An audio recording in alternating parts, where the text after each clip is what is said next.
एक गीत सुनाता हूं उद्धव, ध्यान से सुनना। उज्जैन में एक ब्राह्मण रहता था, वो बहुत धनवान था, परंतु अपने धन का कभी भी व्यय नहीं करता था, धन को कभी भी खर्च नहीं करता था। और धन का व्यय ना करने का कारण यह हुआ कि उसके पंच विशेष जो देव हैं वो रुष्ट हो गए।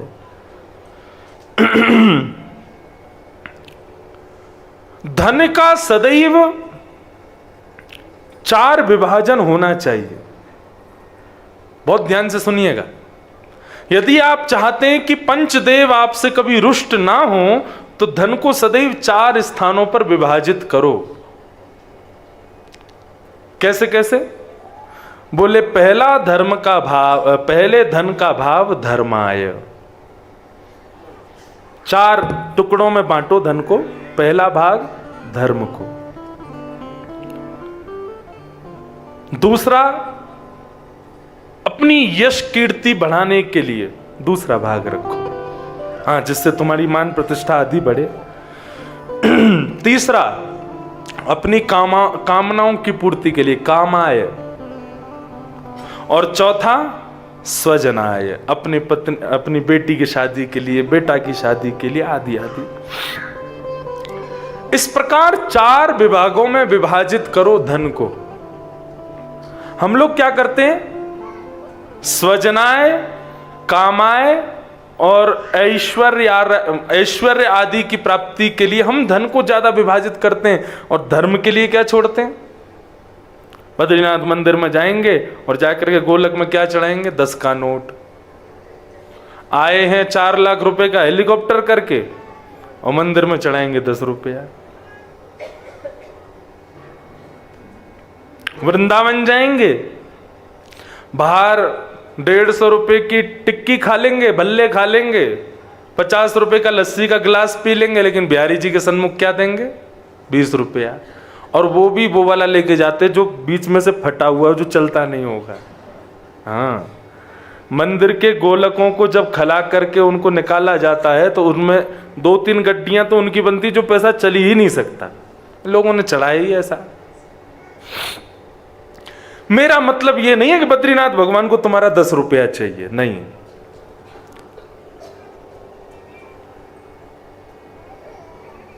लेकिन धर्माय, धर्म के कार्य में अपने धन का उतना विभाजन निकालो जितना तुम बाकी की चीजों में खर्च करते हो।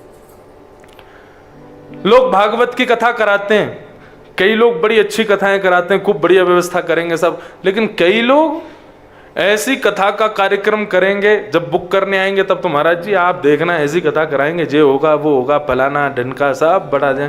हम कहते ठीक है चलेंगे, कथा करने जाएंगे। लेकिन वहां गए, 3 बजे से कथा है, 2:30 बजे से हम तैयार बैठे हैं, गाड़ी नहीं आई। अब पता चली अगले दिन महाराज जी ने एक टैक्सी बुक कर ली 7 दिन के लिए, जिससे कथा करने चले जाया करेंगे। यजमान की बातें पते ही नहीं, कथा को कुछ दिया ही नहीं। ऐसा भव्य रखेंगे, ये रखेंगे, वो रखेंगे। वहां पहुंचो तो दर्शन छोटे ने एक साथ पंडाल बना दिया, वो कभी यहां से उड़ रहा है, कभी वहां से उड़ रहा है। एक पिलर आके व्यास जी के सिर पे ही लग गया। एक बार कहीं कथा थी तो मैंने उनको बोला, मैंने भाई वाटरप्रूफ पंडाल बनवाना। महाराज जी बारिश का समय ही नहीं है जब हम कथा कराने। मैंने कि तुम मत करा, तुम, लेकिन इंद्रेश आ रहा है कथा करने। मैंने कि कभी कभी इंद्र को बड़ा प्रेम आ जाता है मेरे पे, वो बरस ही जाता है। नहीं कुछ नहीं होगा महाराज। मैंने चलो ठीक है जैसे तुम्हारी इच्छा। और पंडाल ऐसे ही बना दिया। पीछे नारायण भगवान का कटआउट था मेरे। 3 दिन तो पंडाल उड़ा। उसका जगह का नाम था अचानकपुर, नाम ही जगह का अचानकपुर। वो बेचारे सुन रहे हो तो क्षमा करना, ना कथा तो बहुत बढ़िया कराई थी उन्होंने, लेकिन पंडाल नहीं बनवाया। अब गुरु वहां 2 दिन तक तो पंडाल रोज उड़ जावे, खत्म, तहस नहस, अकेली व्यासपीठ रहती पूरे मैदान में। पंडाल कहाँ गया कुछ पता नहीं। दूसरे दिन फिर दूसरा पंडाल बना, कथा हुई। कथा के बाद में आंधी आई तो महाराज पंडाल के संग संग कूलर भी उड़ गए जो रखे थे वहां पे। इतनी भयंकर आंधी, व्यासपीठ बची रही। तीसरे दिन तूफान आया, सारा माइक वाइक सब गिर गिरा गया, सब आधे से ज्यादा स्पीकर सब खत्म हो गए। 3-4 दिन रोज, अंतिम दिन ये था कि उन्होंने 3 पंडाल बनवाए, एक यहाँ पे, फिर 50 फीट जगह छोड़ के एक वहां पे, फिर 50 फीट जनता इधर, फिर बीच में धूप, फिर जनता, फिर धूप, फिर ऐसे लोग बैठे। मैंने भाई करो कथा जैसी भी है। मैंने कि आज कथा विराम होके मैं चला जाऊंगा बस प्रेम से, फिर अगली कथा जहाँ है मैं आनंद करेंगे। उस दिन विश्राम दिन की कथा कर रहा था, खूब भाव में आ गया था कथा करते करते। इतने में जोर की हवा आई, पीछे नारायण भगवान का कटआउट आके मेरे ही सिर पे गिरा और मैं माइक में। मैंने की जय हो, ये कसर रह गई थी। कथा कैसी होनी चाहिए? बोले जितना तुम अपने पुत्र पुत्री के विवाह में लगाते हो उससे दुगना कथा में लगाया करो। क्यों? बोले वो तो पुत्र पुत्री का ब्याह है, ये लक्ष्मी नारायण का ब्याह है। अरे रुक्मणी मंगल होता है कथा में, कृष्ण जन्मोत्सव होता है कथा में, गोवर्धन उत्सव होता है कथा में। उनको केवल साधारण उत्सव समझोगे ना तो ऐसी जैसी तुम्हारी मर्जी हो वैसी व्यवस्था करो, लेकिन वास्तव में तुमको लग रहा है कि हाँ कृष्ण जन्मोत्सव साक्षात कृष्ण ही प्रकट होंगे, साक्षात गिरिराज उत्सव ही होगा, साक्षात रुक्मणी कृष्ण विवाह होगा, तो उसके अनुसार व्यवस्था करो। नहीं करते लोग।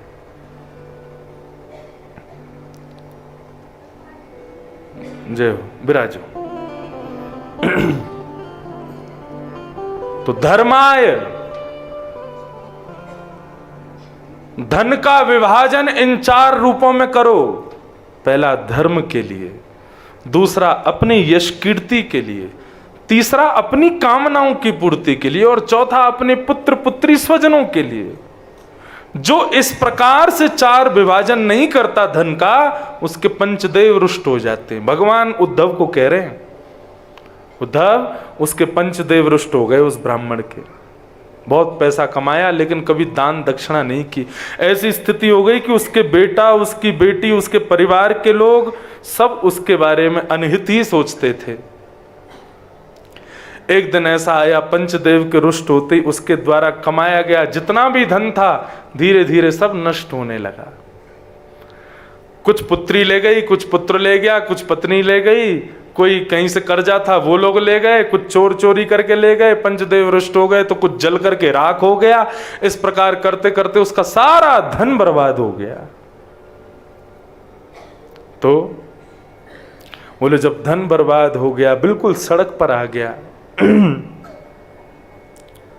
स्थिति एक दिन मन में विचार करने लगा, मैंने इतने करोड़ खरब रुपए कमाए लेकिन अंततोगत्वा हुआ क्या मेरे साथ? मैंने इतना परिश्रम दिन रात मेहनत की केवल उसको जमा करके रखने में, ना तो मैं अपनी कामनाओं की पूर्ति कर पाया और ना मैं कोई धर्म का कार्य कर पाया उससे। ऐसा वैराग्य एक दिन हुआ उसको, सब कुछ छोड़ करके वैरागी हो गया और भिक्षा मांग करके जगह जगह जाकर के जो भिक्षा में मिलता उसको पाता। अब उसी नगर में भिक्षा मांगता था जिसमें वो रहता था। नगर के सब लोग उसको गालियां देते थे, बोले एक समय में बड़ा अभिमान था तुझको, एक समय बड़ा सीना चौड़ा करके चलता था हमारे सामने, आज भिक्षा मांग रहा है। कोई उसको गाली देता, कोई उसको लात मारता, कोई उसको क्या क्या, यहाँ पे तो वर्णन है कि उसके ऊपर सब गलत काम भी कर देते, लेकिन वो सदा सहज एक रूप सम रहता। जब चलता था तो बच्चे पीछे से कंकड़ मारते हुए चलते थे, कहीं जाता था तो लोग धूल उड़ाते थे उसके ऊपर। ऐसी स्थिति उस भिक्षुक की हो गई। एक दिन किसी संत ने उसकी इस दयनीय अवस्था को देखा और कहा कि ये सब लोग तुझे इतना गलत बोलते हैं, तेरे ऊपर इतने अत्याचार करते हैं, तेरे ऊपर लात घूंसा सब कर देते हैं तेरे साथ में, तेरे को कष्ट क्यों नहीं होता? हमें तो लगता है तेरे देवरुष्ट हो गए, तेरे नक्षत्र खराब है, तेरा सब कुछ ऐसा चल रहा है। तब वो मुस्कुराता है और उद्धव तब वो भिक्षुक एक गीत गाता है, उसी को भिक्षुक गीत कहते हैं। और भगवान कहते हैं क्या कह रहा है वो? उन संत से कहता है, नहीं भगवान आप इन लोगों को दोष मत दो, तो कि नायम जनों में सुख दुख हेतु, न देवतात्मा ग्रह कर्म काला, मनः परम कारण मामनन्ति, संसार चक्रम परिवर्तयेत्। वो भिक्षुक कहता है, हे भगवान, नायम जनों में सुख दुख हेतु, ये जो भी मेरे पे पत्थर मार रहे हैं या मेरे ऊपर मिट्टी उछाल रहे हैं, मुझे गालियां दे रहे हैं, मुझे धक्का दे रहे हैं, मेरे पे कंकड़ फेंक रहे हैं, ये मेरे सुख और दुख के हेतु नहीं है। इन्होंने ना तो मुझे कभी सुख दिया और ना ही ये मुझे दुख दे रहे हैं। ये भला मुझे सुख दुख कैसे दे सकते हैं? तब यहां पर वो परम तत्व की चर्चा करता है। क्यों? क्योंकि ये भी पंच तत्व से बने हैं, मैं भी पंच तत्व से बना हूं। पंच तत्व दूसरे पंच तत्व को सुख दुख नहीं दे सकता। सुख दुख क्या कुछ भी नहीं दे सकता। तो किसी ने कहा तेरे देवता रुष्ट हो गए। बोले न देवता, बोले देवताओं पे इतना समय है कि वो मेरे पे ही नाराज होंगे। 8 अरब से ज्यादा जनसंख्या केवल मानवों की बताई जाती है पृथ्वी पे, और वो भी जो गिनती में है, अनगिनत कितने ये तो पता ही नहीं है। ये मानव हैं, फिर जल के जंतु अलग हैं, जंगलों के जंतु अलग हैं, पहाड़ों के जंतु अलग हैं। इन सबको गिनती करने बैठो, देवता सबका ध्यान रखेंगे। एक अकेला मैं ही हूं उनके लिए कि इस पर गुस्सा होना है हमको? भिक्षुक कहता है देवता मेरे पे नाराज नहीं हो सकते, उन पर समय कहां है, वो भी मुझे सुख दुख नहीं दे सकते। ग्रह कर्म काल, किसी ने कहा तेरे ग्रह नक्षत्र खराब चल रहे हैं, शनि की 7.5 चल रही है तेरे ऊपर। तो भिक्षुक कहता है इन नक्षत्रों को आपस में लड़ने से फुर्सत मिले तो मेरे पे चढ़े। ये आपस में ही लड़ते रहते हैं एक दूसरे से, तो मेरे को कैसे कष्ट देंगे? तब किसी ने पूछा तो फिर तेरे कष्ट का कारण क्या है? भिक्षुक कितना सुंदर उत्तर देता है, मनः परम कारण मामनन्ति, संसार चक्रम परिवर्तयेत्। दुख का कारण ना तो कोई व्यक्ति है, ना कोई देवता है, ना कोई नक्षत्र है, ना कोई कुंडली के भाव है, तो फिर दुख कौन देता है? बोले दुख का कारण मेरा मन है। मेरे मन को जहां अच्छा लगता है वहीं ये सुख देने लगता है, मेरे मन को जहां बुरा लगता है ये मन वहां दुख देने लगता है। किसी व्यक्ति को सिगरेट पीने में बहुत अच्छा लगता है, मदिरा पीने में बहुत अच्छा लगता है, 10-15 लोग सिगरेट पी रहे हो, मदिरा पान कर रहे हो, और उसी बीच में हम आप में से कोई पहुंच जाए जो सत्संगी हैं, तो उनके सिगरेट के धुआं के बीच में तुम्हें कैसा लगेगा?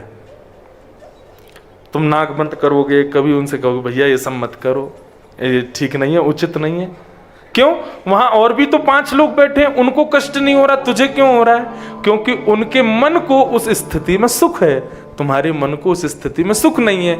इसका मतलब स्थिति सुख दुख नहीं देती है, मन और सुख और दुख देता है।